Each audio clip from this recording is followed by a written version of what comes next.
plan para vivir la semana de pasión. No separarme ni un momento de la cruz de Jesús.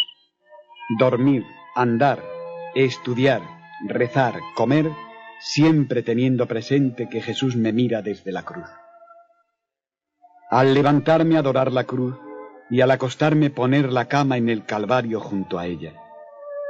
La comunión, la oración y la Santa Misa serán en reparación por el mundo entero que no aprovecha los méritos de la pasión de Cristo.